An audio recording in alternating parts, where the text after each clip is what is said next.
Tim Edwards is with us, Global Head of Index Investment Strategy, S&P Dow Jones Indices. Thank you so much for being with us. So CBOE, S&P Dow Jones Indices partnering on this Dispersion Index.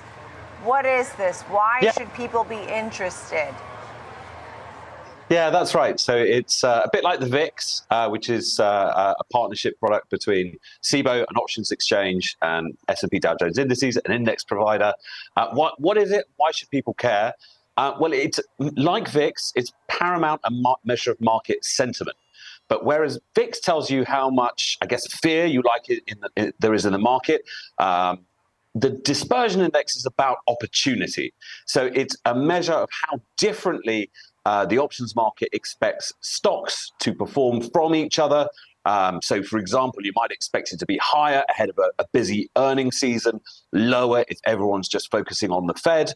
So it's a new index. It works a lot like the VIX, but it's about the differences between stocks rather than the overall market movement.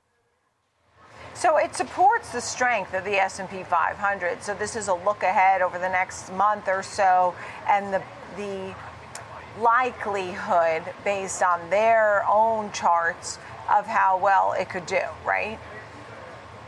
Yeah, a little bit, but it's really about how much noise we expect. So if the market expects a lot of big moves from some big winners and some big losers, then dispersion will be high.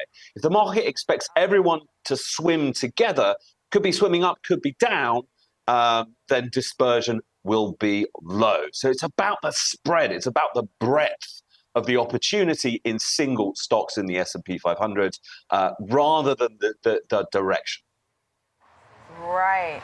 And look, and when you look at single stocks, sometimes you do have big moves. When you look at the major indices, I mean, we haven't had 2% days. We really just haven't, right? Well, and so, this gives you an indication. So the index just went live, DSPX, this morning. It went live with a value of about 27. That's compared to a VIX of around 19. And what that tells you is that, yeah, there is a higher level of movement in individual securities than you're seeing in the overall index. That's something that's been true, if we look back, for quite some time. And actually what we've seen this year is a lot more about individual stocks, be it the Magnificent Seven or others, and less about the overall index.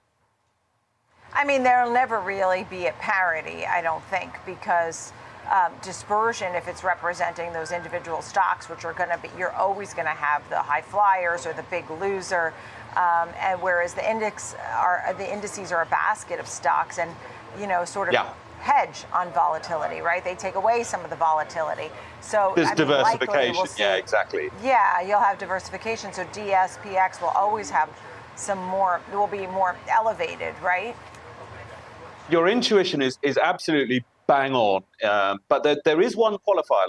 So DSPX is about how much more risk there is above and beyond their market risk. So it is actually possible, if everyone just follows the market, you'll get low or even near zero dispersion if everyone sticks together, but market volatility might be high. So you're right in the intuition. Dispersion is nearly always higher than VIX, but there are occasions when everyone's just focused on the single fear in the market when VIX will be higher. Right now, dispersion is higher than VIX, and you can see how they could be complementary measures when we think about what's the opportunity set, what's the risk set facing us in the market in the near term. Yeah, and when that day comes, whether it's sooner or later, Tim, that's when we make sure to have you on. We have to make sure, we'll always have you on, but we have to make sure to have you on that day when we really see this real divergence in what we would expect to be the norm, and then something different happens.